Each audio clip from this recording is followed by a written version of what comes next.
நம்ம பயத்தை பற்றி பேசும்போது இந்த மோட்டிவேஷன் பற்றியும் பேசிட்டு இருந்தோம். இந்த மோட்டிவேஷனை பற்றி கொஞ்சம் கிளியர் எக்ஸ்பிளனேஷன் சொல்லுங்கள். ஏன்னா நிறைய பேர் இப்போ வந்து தற்காலத்துக்கு இப்போ ஏதாவது லவ் ஃபெயிலியரோ இப்போ ஏதாவது பசங்க ஏதாவது ஆகிட்டாங்கன்னா என்ன பண்ணிடுறாங்கன்னா டக்குன்னு என்ன இதெல்லாம் பார்க்கறது கிடையாது.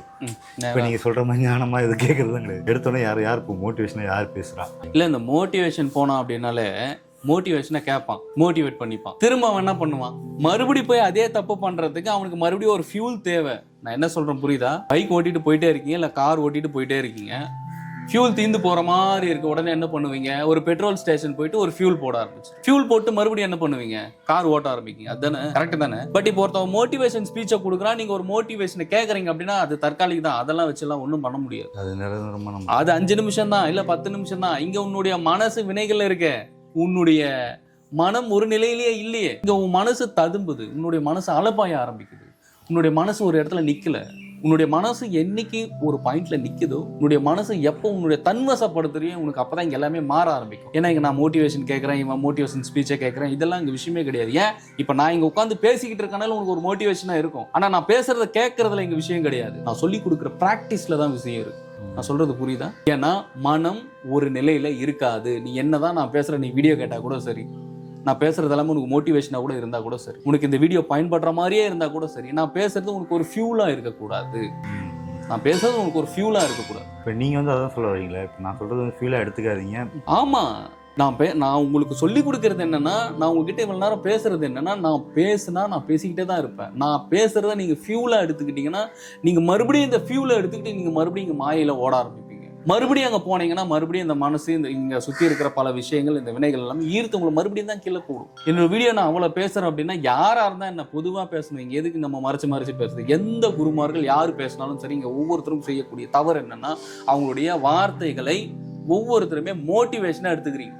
ஆனா அந்த குரு என்ன சொல்றாரு, அவர் என்ன கருத்து சொல்றாரு, அவர் என்ன ஒரு ஆழமான கருத்து உங்களுக்கு சொல்றாரு, அந்த கருத்தை தாண்டி இந்த குரு என்ன பண்ணி இங்க வந்து உட்காந்து இப்படி பேசிக்கிட்டு இருக்காருன்றத நீங்க என்னைக்கு அறியறீங்களோ, என்னைக்கு அவர் என்ன பண்றாரோ அதை நீங்க என்னைக்கு பண்றீங்களோ, அன்னைக்கு தானே உங்களுக்கு ஒரு ஃபியூல் வரும். ஃபியூலை தாண்டி ஒரு விஷயமா இருக்கும் உங்களுக்கு. இந்த குரு சொற்பொழிவு பண்ணிட்டாரு, இவர் அதை சொல்லிட்டாரு, நான் அதை கேட்டுட்டேன், நான் அதை ஃபாலோ பண்ணிட்டேன், அதெல்லாம் இங்க விஷயமே கிடையாது. குரு பேசுறத நீங்க விஷயம் கிடையாது. குரு என்ன பண்ணாரு, அவர்கிட்ட நம்ம என்ன எடுத்துக்கிட்டு போறோம். அப்ப இவர் இந்த ஆக்டிவா இவ்வளவு ஒரு எனர்ஜியா, ஒரு பேராற்றலா, ஒரு பெரும் ஆற்றலா இவங்க உட்காந்து பேசிக்கிட்டு இருக்காங்களே, அப்ப இவங்க என்ன பண்ணாம இவங்க பேசுவாங்க அப்படின்ற ஒரு விஷயம் இருக்குது இல்ல, அது பின்னாடி அதுதான் பயிற்சின்றது.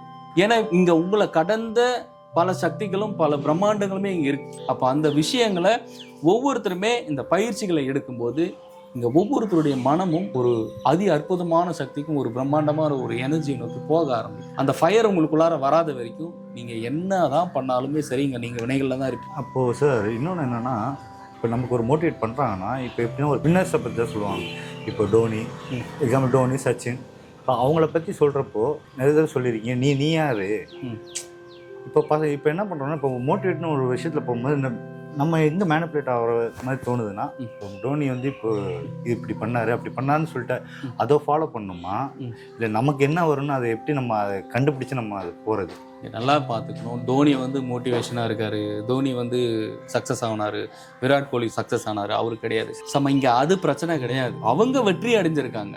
அப்போ அதுக்கு பின்னாடி ஒரு எஃபோர்ட் இருந்திருக்கு, ஒரு விஷயத்த பண்ணியிருக்கோம் அந்த ஆன்மா. அப்போ அந்த ஆன்மா என்ன செஞ்சு அதை கண்டுபிடிச்சு போச்சுன்றதை ஒவ்வொருத்தருமே திங்க் பண்ணணும். இங்கே எஃபோர்ட் இல்லாமல், இங்கே உங்களுடைய மனசை நீங்கள் மாற்றாம, உங்கள் மனசை ஒரு நிலைப்படாமல் ஒரு புள்ளியில கொண்டு வராமல் நீங்கள் லைஃப்ல ஜெயிக்கவே முடியாது. உன்னால இங்கே எதுவுமே பண்ண முடியாது. முதல்ல உன் மனசு வேற வேற விஷயங்கள்ல போயிட்டே தான் இருக்கும். வேற வேற விஷயங்களுக்கு வேற வேற இடத்த கொண்டு நகர்ந்து போக போக எங்கிருந்து நீ ஒரு செயலை நீ செய்ய ஆரம்பிப்ப இந்த இடத்துல. ஏன்னா வினைகள் சும்மா இல்ல, போட்டு புரட்டி எடுத்துக்கிட்டு இருக்கும். வினைகள் மாறிக்கிட்டே இருக்கு, எண்ணங்கள் மாத்திக்கிட்டே இருக்கும். ஒரு எண்ணமா உன்னால இருக்க முடியல. அப்ப இந்த தாட்ஸ் ஒவ்வொருத்தருக்குமே அதீத வேகமா ஓடிக்கிட்டு இருக்கு. ஒரு நாளைக்கு கிட்டத்தட்ட ஒருவருக்கு 84,000 தாட்ஸ் ஒரு நாளைக்கு. அது உங்களுக்கே தெரியாது. ஏன்னா இது பல பிறப்புகளோட சுயற்சி. ஏன்னா கிரகங்கள் மேல நகர நீங்க எங்களுடைய எண்ணங்கள் இங்க மாற உங்களுடைய கிரகங்களும் மாறிக்கிட்டே இருக்கு. இங்க பிரபஞ்சத்துக்கும் உங்களுடைய எண்ணங்களுக்கும் அவ்வளவு ஒரு கனெக்ட் இருக்கு. இதுதான் நான் நிறைய வீடியோக்குள்ள சொல்லியிருக்கேன். இங்க வந்து உங்களுடைய ஒவ்வொருத்தருடைய எண்ணங்கள் அப்படின்றது சாதாரணது கிடையாது. உங்களுடைய எண்ணங்களே இந்த கிரகங்களின் நகர்வு. நீங்க உடனே போய் ஜோசியம் பார்க்கறது, அப்ப நான் வந்து மகர ராசி, நான் வந்து சிம்ப ராசி, அப்ப நான் இந்த பரிகாரம் பண்றேன், நான் இந்த ஜோதிடரை போய் பார்க்கறேன், நான் இது சரியாயிருமான்னா கிடையாது. அப்படி கிடையாது. உங்களுடைய எண்ணங்களை சரி பண்ணணும். உங்களுடைய எண்ணங்களை ஒரு நேர் திசையில கொண்டு வரும். அதுக்கு ஒரு குருவோடைய உபதேசம் இல்லாமல் நீங்கள் பயிற்சிகளை எடுக்கும்போது அது அதீத ஒரு துன்பத்தில் ஒரு பிரச்சனைகளை போகும். ஏன்னா உங்களுடைய கிரகங்கள் மாற ஆரம்பிச்சிடும்.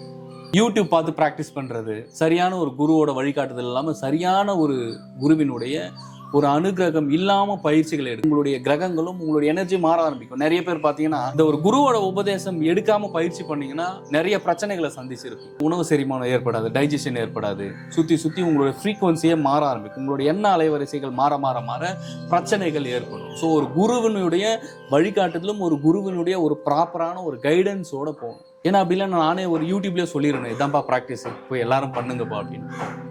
இது சொல்லி புரிய வைக்கிற விஷயம் கிடையாது. ஒவ்வொருத்தருக்குமே வாங்க உட்காந்து நம்ம சொல்லி கொடுக்கும்போது தான் அந்த பயிற்சி உங்களுக்குள்ளார நீங்கள் அப்ளை பண்ணும்போது தான் உங்களுக்கு உண்டானது சரியாகும். ஸோ இங்கே மோட்டிவேஷன் இதெல்லாம் ஒரு தற்காலிகமானது தான். இங்கே மோட்டிவேஷனை வச்செல்லாம் ஒன்றும் பண்ண முடியாது. இங்கே மோட்டிவேஷனை வச்சு ஒருத்தனும் ஜெயிச்சது கிடையாது. ஒவ்வொருத்தருமே நீங்கள் எந்த தன்மையில் இருக்கீங்க, நீங்கள் எந்த ஒரு எரிபொருளில், நீங்கள் எரிசக்தியில் நீங்கள் பயணம் பட்டுக்கிட்டு இருக்கீங்க, நீங்கள் எப்பேற்பட்ட ஆற்றல் அப்படின்றத ஒவ்வொருவரும் உணரணும். ஏன்னா இங்கே இறைவன் ஒவ்வொரு விஷயத்தையுமே உங்களுக்கு கொடுத்துக்கிட்டு தான் இருக்காரு. அது உங்களால் கண்டுபிடிக்க முடியாமல் அந்த ஃப்ரீக்குவன்சியில் உங்களால் கனெக்டே ஆகாமல் இருக்க முடியாத காரணம் என்னன்னா ஒவ்வொருத்தருடைய இந்த எண்ணங்கள் கலையிறது தான். இந்த எண்ணங்கள் கலையிறது தான் கர்மா அப்படிங்கிறது.